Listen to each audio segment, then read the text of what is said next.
Welcome back to financial learning, आपका go to channel for insights on personal finance, investing और wealth building strategies. आज हम dive करेंगे एक ऐसे बुक में जो फाइनेंस की दुनिया में काफी इन्फ्लुएंशियल है, rich dad poor dad by Robert Kiyosaki. ये बुक ने दुनिया भर में काफी लोगों की मनी के बारे में सोच बदली है और आज हम इसके की लेसन्स और प्रिंसिपल्स आपके लिए ब्रेक डाउन करेंगे। Chapter 1, two dads. Rich dad poor dad की कहानी रॉबर्ट कियोसाकी और उनके दो डैड्स के इर्द गिर्द घूमती है। उसका रियल फादर, जिसे वो पुअर डैड कहते हैं, और उनके बेस्ट फ्रेंड के फादर, जो रिच डैड है। इन दोनों के मनी, इन्वेस्टिंग और वेल्थ के बारे में काफी डिफरेंट अप्रोचेस थे। पुअर डैड हाईली एजुकेटेड थे, एक गवर्नमेंट एम्प्लॉय जो फॉर्मल एजुकेशन और सिक्योर जॉब के इम्पोर्टेंस में बिलीव करते थे। लेकिन अपनी इंटेलिजेंस और हार्ड वर्क के बावजूद वो फाइनेंशियली स्ट्रगल कर रहे थे। रिच डैड दूसरी तरफ एक हाई स्कूल ड्रॉप आउट थे जो वेल्दी एंटरप्रेन्योर बन गए। उनका बिलीव था फाइनेंशियल एजुकेशन, इन्वेस्टिंग और मनी को अपने लिए काम करवाने में। ये डुअल पर्सपेक्टिव ने रॉबर्ट के मनी के अंडरस्टैंडिंग को शेप किया।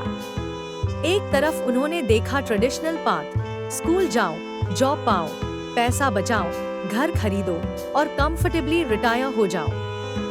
दूसरी तरफ उन्होंने देखा एंटरप्रेन्योरियल पाथ, इन्वेस्ट करो, कैलकुलेटेड रिस्क्स लो और फाइनेंशियल एजुकेशन पर फोकस करो ताकि वेल्थ बिल्ड की जा सके। ये कॉन्ट्रास्ट रॉबर्ट को कन्वेंशनल विजडम को क्वेश्चन करने पर मजबूर कर दिया, जो हम में से ज्यादातर को सिखाया जाता है। रॉबर्ट ने रियलाइज किया कि अगर वो अपने पुअर डैड की एडवाइस फॉलो करेंगे तो शायद वो एक स्टेबल पर फाइनेंशियली लिमिटेड सिचुएशन में फंस जाएंगे। लेकिन अगर वो अपने रिच डैड के अनकन्वेंशनल विजडम को फॉलो करते हैं तो उन्हें फाइनेंशियल इंडिपेंडेंस और वेल्थ का पोटेंशियल दिखता है। ये रियलाइजेशन ही रिच डैड पुअर डैड के लेसन्स का फाउंडेशन है। Chapter 2, the importance of financial education. Rich dad poor dad का सबसे इम्पोर्टेंट लेसन है फाइनेंशियल एजुकेशन की सिग्निफिकेंस। रिच डैड ने रॉबर्ट को सिखाया कि ट्रेडिशनल एजुकेशन इम्पोर्टेंट है, लेकिन अगर आप वेल्दी बनना चाहते हैं तो फाइनेंशियल एजुकेशन क्रूशियल है। फाइनेंशियल एजुकेशन का मतलब है ये समझना कि पैसा कैसे काम करता है, एसेट्स और लायबिलिटीज में फर्क समझना, और पैसा आपके लिए कैसे काम करे ये समझना। स्कूल्स हमें पैसा कमाना सिखाते हैं, लेकिन वो हमें उससे मैनेज और ग्रो करना नहीं सिखाते। रॉबर्ट के poor dad good grades, secure job और पैसा बचाने के इम्पोर्टेंस पर जोर देते थे। लेकिन रिच डैड ने सिखाया कि ये सब चीजें आपको वेल्दी नहीं बना सकती। रिच डैड का मानना था कि बात ये नहीं है कि आप कितना पैसा कमाते हैं, बात ये है कि आप कितना पैसा रखते हैं और उससे आप अपने लिए कितना काम करवाते हैं। ये concept of continuous learning Robert के लाइफ का एक कॉर्नरस्टोन बन गया। उन्होंने रियलाइज किया कि फॉर्मल एजुकेशन शायद आपको जॉब दिलवा देगी, लेकिन सेल्फ एजुकेशन और फाइनेंशियल लिटरेसी ही वो टूल है जो आपको वेल्थ बिल्ड करने में मदद करेंगे। कियोसाकी ये एडवोकेट करते हैं कि आप अपने फाइनेंशियल फ्यूचर की रिस्पॉन्सिबिलिटी ले और अपने पैसे, इन्वेस्टमेंट्स और इकोनॉमी के नॉलेज को कंटिन्यूअसली इम्प्रूव करें। Chapter 3, assets versus liabilities. Book का एक कोर कंसेप्ट है एसेट्स और लायबिलिटीज के बीच का फर्क समझना। रिच डैड ने समझाया कि जो अमीर लोग होते हैं वो एसेट्स एक्वायर करते हैं, जबकि पुअर और मिडिल क्लास लोग ऑफन लायबिलिटीज एक्वायर करते हैं, ये सोचते हुए कि वो एसेट्स है। एसेट्स वो चीजें हैं जो आपके पॉकेट में पैसा डालती है, जैसे रेंटल प्रॉपर्टीज, स्टॉक्स और businesses. Liabilities on the other hand वो चीजें हैं जो आपके पॉकेट से पैसा निकालती है, जैसे car loans, credit card debt और मॉर्टगेजेस। वेल्थ बिल्ड करने का मतलब है आपके एसेट्स को बढ़ाना और आपके लायबिलिटीज को मिनिमाइज करना। एक कॉमन मिस्टेक जो काफी लोग करते हैं वो ये है कि वो सोचते हैं उनका घर उनका सबसे बड़ा एसेट है। लेकिन कियोसाकी कहते हैं कि घर अक्सर एक लायबिलिटी होता है क्योंकि इसमें पैसा खर्च होता है, जैसे मॉर्गेज पेमेंट्स, मेंटेनेंस और प्रॉपर्टी टैक्सेस।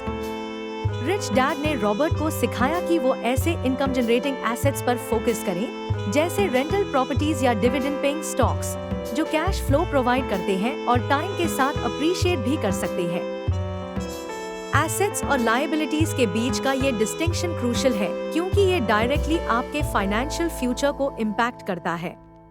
अगर आप एसेट्स अक्यूमुलेट करते हैं, तो आप ऐसे स्ट्रीम्स ऑफ इनकम क्रिएट करेंगे जो इवेंचुअली फाइनेंशियल इंडिपेंडेंस की तरफ ले जाएंगी। लेकिन अगर आप लायबिलिटीज अक्यूमुलेट करते हैं, तो आपको कॉन्स्टेंटली बिल्स पे करते रहना पड़ेगा और आगे बढ़ने में स्ट्रगल करना पड़ेगा।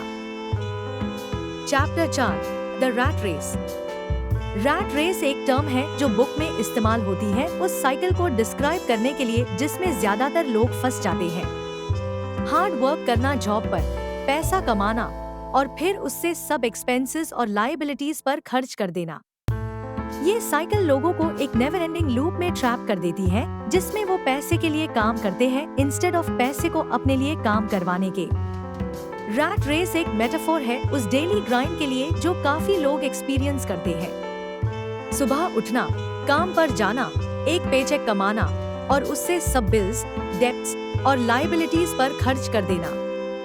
ये साइकिल एग्जॉस्टिंग हो सकती है और वेल्थ बिल्ड करने के लिए कम स्कोप छोड़ती है।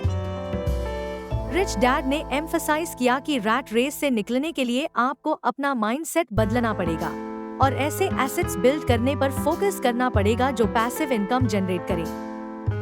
पैसिव इनकम वो पैसा है जो आप बिना एक्टिवली काम किए कमाते हैं, जैसे रेंटल इनकम, डिविडेंड्स या रॉयल्टीज। गोल ये होना चाहिए कि आपका पैसिव इनकम आपके एक्सपेंसेस से ज्यादा हो जाए, ताकि आप फाइनेंशियल फ्रीडम अचीव कर सके। रैट रेस से ब्रेक फ्री करने के लिए डिसिप्लिन, पेशेंस और लॉन्ग टर्म फाइनेंशियल गोल्स की कमिटमेंट चाहिए होती है। ये बात होती है ऐसे कॉन्शियस चॉइसेस करने की जो आपके फ्यूचर में इन्वेस्ट करते हैं, इंस्टेड ऑफ इंस्टेंट ग्रेटिफिकेशन के लिए स्पेंडिंग करने के। ये फोकस शिफ्ट आपको ऐसे लाइफ तक ले जा सकता है जहां आप काम करते हैं क्योंकि आप चाहते हैं, ना कि क्योंकि आपको करना पड़ता है। Chapter 5, the power of entrepreneurship. Rich dad कहते हैं कि एंटरप्रेन्योरशिप एक पावरफुल टूल है वेल्थ बिल्ड करने के लिए। रॉबर्ट को ये सिखाया गया कि अपना बिजनेस स्टार्ट करना और एसेट्स क्रिएट करना लॉन्ग टर्म फाइनेंशियल सक्सेस के लिए एक इफेक्टिव स्ट्रैटेजी है। एंटरप्रेन्योरशिप का मतलब है अपने आइडियाज को मार्केट में ले जाना, रिस्क लेना और पोटेंशियल प्रॉफिट्स को अनलॉक करना। रिच डैड ने रॉबर्ट को सिखाया कि जॉब पर डिपेंड रहने के बजाय अपने खुद के बिजनेस पर फोकस करना ज्यादा बेनिफिशियल हो सकता है। बिजनेस ओनरशिप आपको ऐसे अपॉर्चुनिटीज देता है जो एक ट्रेडिशनल जॉब से मिलना मुश्किल होता है, जैसे tax advantages, multiple income streams और पर्सनल फ्रीडम। लेकिन एंटरप्रेन्योरशिप सिर्फ पैसा कमाने का मीडियम नहीं है, ये सेल्फ डिस्कवरी और ग्रोथ का भी एक रास्ता है। एक एंटरप्रेन्योर के रूप में आपको काफी चीजें सीखनी पड़ती है: फाइनेंशियल मैनेजमेंट, मार्केटिंग, लीडरशिप और कस्टमर रिलेशंस। ये स्किल्स आपको ना सिर्फ बिजनेस में बल्कि लाइफ के हर एस्पेक्ट में मदद करते हैं। एंटरप्रेन्योरशिप के चैलेंजेस काफी हैं, लेकिन रिवॉर्ड्स भी उतने हाई ग्रेड हो सकते हैं। रॉबर्ट ने अपनी जर्नी में ये डिस्कवर किया कि बिजनेस ओनरशिप फाइनेंशियल इंडिपेंडेंस के रास्ते पर एक की माइलस्टोन है। जब आप अपने बिजनेस को सक्सेसफुली ग्रो कर लेते हैं, तो वो एक एसेट बन जाता है जो आपको ऑनगोइंग इनकम और वेल्थ जनरेशन के अपॉर्चुनिटीज प्रोवाइड करता है। Chapter 6, overcoming obstacles and taking risks.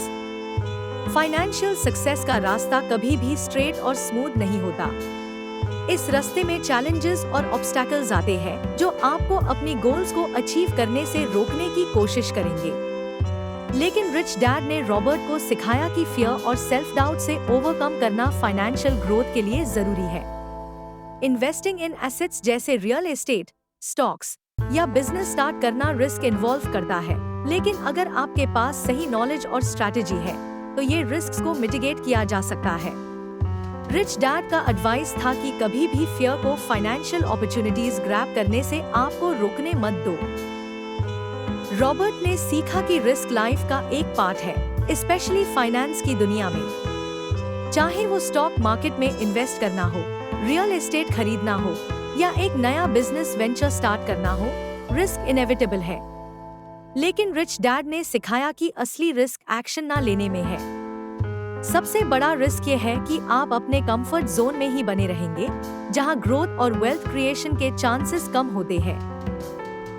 Rich dad ने रॉबर्ट को एनकरेज किया कि वो कैलकुलेटेड रिस्क्स लें, पहले अपने आप को एजुकेट करें, थॉरो रिसर्च करें और मेंटोर्स से गाइडेंस लें। ये अप्रोच अनसर्टेनिटी को रिड्यूस करता है और सक्सेस के चांसेस को इंक्रीज करता है। ये बात रेकलेस डिसीजंस लेने की नहीं, बल्कि इन्फॉर्म्ड डिसीजंस लेने की है। इस लेसन का एसेंस ये है कि calculated risk taking significant rewards तक ले जा सकती है। फेलियर का चांस हमेशा होता है, लेकिन सक्सेस का पोटेंशियल अक्सर फियर से ज्यादा होता है। रिस्क को एम्ब्रेस करके आप अपने आप को नए अपॉर्चुनिटीज के लिए ओपन करते हैं, जो फाइनेंशियल ग्रोथ और फ्रीडम तक ले जा सकती है। Chapter 7 work to learn not to earn. Book के फाइनल लेसन्स में से एक ये है कि work to learn not just to earn. Rich dad ने रॉबर्ट को एडवाइस दी थी कि वो ऐसे जॉब्स ले जहां वो स्किल्स सीख सके, ना कि सिर्फ पेचेक पर फोकस करे। फॉर एग्जाम्पल, सेल करना सीखना, लोगों को मैनेज करना या रियल एस्टेट में इन्वेस्ट करना लॉन्ग रन में ज्यादा वैल्यूएबल हो सकता है कंपेयर तो एक हाई सैलरी जो आपको कुछ नया नहीं सिखाता। जो स्किल्स आप अक्वायर करते हैं, वो आपको वेल्थ बिल्ड करने और फाइनेंशियल फ्रीडम क्रिएट करने में मदद कर सकती है। रिच डैड ने रॉबर्ट को सिखाया कि सबसे वैल्यूएबल एसेट जो आप अक्वायर कर सकते हैं वो है नॉलेज। अलग अलग रोल्स और इंडस्ट्रीज में काम करके रॉबर्ट ने प्रैक्टिकल एक्सपीरियंस गेन किया और एसेंशियल स्किल्स सीखे जो बाद में उनके एंटरप्रेन्योरियल वेंचर्स में मददगार साबित हुए। ये एक्सपीरियंसेस उनके पेचेक्स से ज्यादा वैल्यूएबल था, क्योंकि इन्होंने उनके फाइनेंशियल एजुकेशन के फाउंडेशन को स्ट्रॉन्ग बनाया। इस लेसन का एम्फेसिस ये है कि काम को एक अपॉर्चुनिटी के रूप में देखा जाए, ग्रो करने के लिए, सिर्फ लिविंग अर्न करने के लिए नहीं। जब आप लर्निंग को अर्निंग से ज्यादा प्रायोरिटी देते हैं, तो आप अपने आप में इन्वेस्ट करते हैं और ये इन्वेस्टमेंट आपको लाइफ के हर फेज में डिविडेंड्स देता है। चाहे वो सेल्स, लीडरशिप या इन्वेस्टिंग के बारे में हो, जो स्किल्स आप अक्वायर करते हैं वो आपको ग्रेटर अपॉर्चुनिटीज और फाइनेंशियल सक्सेस तक ले जा सकती है। रिच डैड का work to learn not to earn का एडवाइस एक पावरफुल रिमाइंडर है कि वेल्थ का रास्ता सिर्फ पैसा अक्यूमुलेट करने के बारे में नहीं, बल्कि अपने नॉलेज और कैपेबिलिटीज को कंटिन्यूअसली ग्रो करने के बारे में है।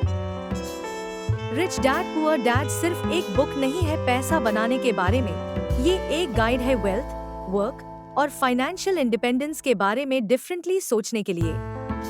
की टेकअवेज ये है कि एसेट्स और लायबिलिटीज के डिफरेंस को समझना, फाइनेंशियल एजुकेशन पर फोकस करना, रैट रेस से निकलना, एंटरप्रेन्योरशिप को एम्ब्रेस करना और हमेशा सीखने के लिए काम करना। रिच डैड के माइंडसेट को एडॉप्ट करके आप अपनी फाइनेंशियल फ्रीडम की जर्नी स्टार्ट कर सकते हैं। याद रखें, बात ये नहीं है कि आप कितना पैसा कमाते हैं, बात यह है कि आप कितना पैसा रखते हैं और वो आपके लिए कितना काम करता है। तो ये था आज का वीडियो। अगर आपको अच्छा लगा तो लाइक कर चैनल को सब्सक्राइब करें और अगले वीडियो तक हैप्पी इन्वेस्टिंग।